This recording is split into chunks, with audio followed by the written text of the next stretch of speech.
Welcome to my channel. Jangan lupa like, subscribe, dan komen. Penyebaran agama Islam ke seluruh dunia, termasuk ke wilayah Indonesia, melibatkan sejumlah teori dan faktor yang mempengaruhinya. Berikut adalah beberapa teori yang menjelaskan bagaimana Islam menyebar. Teori Gujarat. Peran penting Gujarat dalam penyebaran Islam di wilayah India dan sekitarnya. Gujarat, sebuah negara bagian di India Barat, memiliki pelabuhan-pelabuhan yang strategis dan berfungsi sebagai pusat perdagangan penting dalam sejarah. Perdagangan melalui pelabuhan-pelabuhan Gujarat memainkan peran signifikan dalam penyebaran agama Islam. Beberapa faktor yang dapat dihubungkan dengan penyebaran Islam melalui Gujarat adalah 1. Pelabuhan-pelabuhan strategis. Gujarat memiliki pelabuhan-pelabuhan seperti Surat, Cambai, sekarang Hambat, dan lainnya, yang merupakan pusat-pusat perdagangan dan interaksi antara berbagai komunitas. Pelabuhan-pelabuhan ini menjadi titik masuk dan keluar bagi pedagang dari berbagai belahan dunia, termasuk pedagang Muslim. 2. Interaksi budaya. Kehadiran berbagai kelompok budaya dan agama di pelabuhan-pelabuhan Gujarat menciptakan lingkungan yang memungkinkan pertukaran ideologi dan kepercayaan. Pedagang Muslim yang datang untuk berdagang dapat berinteraksi dengan masyarakat setempat, memperkenalkan ajaran Islam, dan mengadopsi unsur-unsur budaya setempat. 3. Pusat-pusat pembelajaran. Gujarat juga memiliki pusat-pusat pembelajaran Islam yang terkenal, seperti Bhuj dan Ahmedabad. Pusat-pusat ini menjadi tempat di mana ajaran agama, ilmu pengetahuan, dan budaya Islam berkembang dan kemudian dapat menyebar ke wilayah sekitarnya. 4. Konversi dan penyebaran. Melalui interaksi dan perdagangan, banyak orang di wilayah Gujarat dan sekitarnya kemungkinan berkonversi ke Islam. Kehadiran komunitas Muslim yang kuat di wilayah ini berkontribusi pada penyebaran ajaran Islam lebih lanjut. 5. Peran Sufisme. Sufisme, bentuk mistisisme dalam Islam, juga memiliki peran penting dalam penyebaran agama ini. Para Sufi sering menggunakan pendekatan yang lebih inklusif dan damai dalam berdakwah, yang dapat menarik minat penduduk setempat untuk mengenal Islam. 6. Rute perdagangan global. Gujarat terletak pada rute perdagangan global yang menghubungkan Timur Tengah, Afrika, Asia Tengah, dan Asia Tenggara. Perdagangan di rute ini membawa pedagang Muslim dari berbagai budaya dan latar belakang ke wilayah tersebut, membantu dalam penyebaran agama Islam. Namun, penting untuk diingat bahwa faktor-faktor sosial, budaya, politik, dan ekonomi juga memainkan peran penting dalam penyebaran Islam di wilayah Gujarat dan sekitarnya. Penyebaran agama Islam melalui Gujarat adalah hasil dari interaksi yang kompleks antara berbagai faktor ini.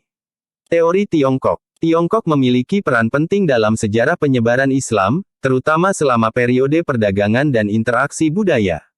Meskipun tidak ada teori Tiongkok yang secara khusus membahas penyebaran Islam, Anda dapat melihat beberapa cara di mana Islam menyebar di Tiongkok melalui perdagangan dan interaksi budaya. 1. Jalur sutra maritim. Jalur sutra maritim adalah jalur perdagangan maritim yang menghubungkan Tiongkok dengan berbagai wilayah di Asia Tenggara, India, dan Timur Tengah. Perdagangan di jalur ini membawa pedagang Muslim dan pelaut ke Tiongkok, yang kemudian membawa ajaran Islam dan memperkenalkannya kepada masyarakat setempat. 2. Pusat-pusat perdagangan. Kota-kota pelabuhan seperti Guangzhou dan Quanzhou menjadi pusat perdagangan yang ramai dengan pedagang asing. Interaksi antara pedagang Muslim dan komunitas lokal menyebabkan penyebaran agama Islam di beberapa wilayah Tiongkok. 3. Kontribusi ilmiah dan budaya. Pedagang Muslim juga membawa kontribusi dalam bidang ilmiah dan budaya.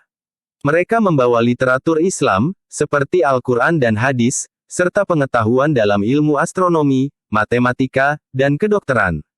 Kontribusi ini dapat mendukung penyebaran agama Islam dan budaya Muslim di kalangan masyarakat Tiongkok.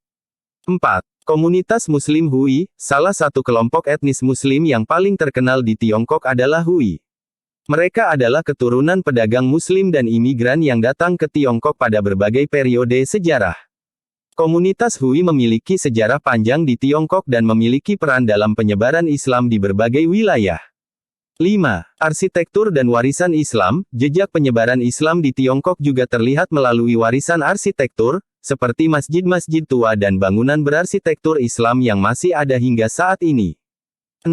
Kontak dengan kekaisaran dan penguasa. Pada beberapa periode, penguasa Tiongkok memberikan dukungan terhadap komunitas Muslim, mengakui kontribusi mereka dalam perdagangan dan budaya. Ini dapat mempengaruhi perkembangan komunitas Muslim dan penyebaran Islam di Tiongkok. Dengan demikian, penyebaran Islam di Tiongkok terjadi melalui berbagai jalur perdagangan, interaksi budaya, dan kontribusi komunitas Muslim, yang semuanya berkontribusi pada penyebaran dan pengakuan agama Islam di dalam wilayah Tiongkok. Teori Persia. Penyebaran Islam memiliki banyak faktor yang berkontribusi, dan teori dari berbagai wilayah dapat memberikan wawasan tentang bagaimana agama ini menyebar. Dalam konteks Persia, sekarang Iran ada beberapa faktor yang dapat diidentifikasi dalam penyebaran Islam. 1. Kekaisaran Sasaniyah. Sebelum Islam, wilayah Persia dikuasai oleh Kekaisaran Sasaniyah yang memiliki struktur politik dan budaya yang kuat. Penaklukan oleh Muslim dari Arab pada abad ke-7 mengakhiri kekuasaan Sasaniyah dan memungkinkan Islam masuk ke wilayah tersebut. 2. Pemberontakan sosial dan politik. Pada masa pemerintahan Kekaisaran Sasaniyah, ada ketidakpuasan di kalangan masyarakat terhadap ketidaksetaraan sosial dan kebijakan pemerintah. Penyebaran Islam menawarkan ajaran-ajaran tentang persaudaraan, keadilan sosial, dan kesetaraan, yang menarik bagi banyak orang.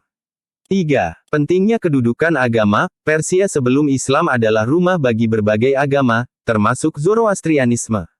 Islam memberikan alternatif agama yang menarik bagi banyak orang, dengan pesan-pesan baru yang dapat memberikan solusi untuk pertanyaan spiritual dan etis. 4. Pengaruh budaya Arab. Setelah penaklukan Arab, pengaruh budaya Arab mulai masuk ke wilayah Persia.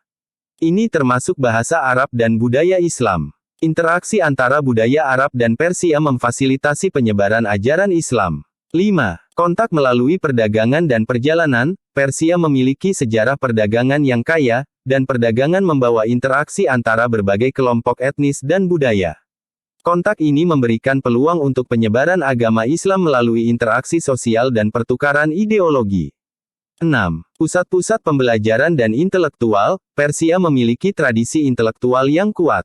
Setelah Islam masuk, beberapa kota di Persia menjadi pusat-pusat pembelajaran Islam, di mana ilmu pengetahuan dan agama dikaji dan dikembangkan. 7. Pengaruh penguasa Muslim. Pemerintahan Muslim awal di wilayah Persia juga memiliki dampak.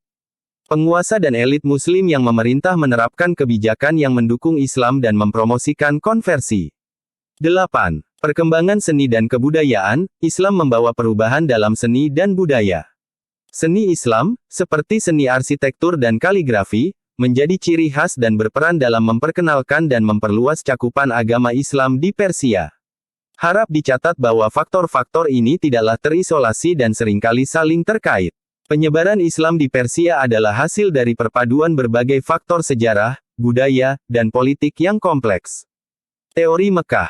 Teori Mekah mengacu pada pendekatan yang lebih fokus pada peran kota Mekah dalam penyebaran awal Islam.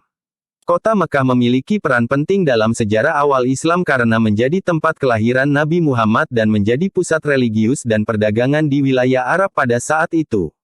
Berikut adalah beberapa cara bagaimana teori Mekah berkaitan dengan penyebaran Islam. 1.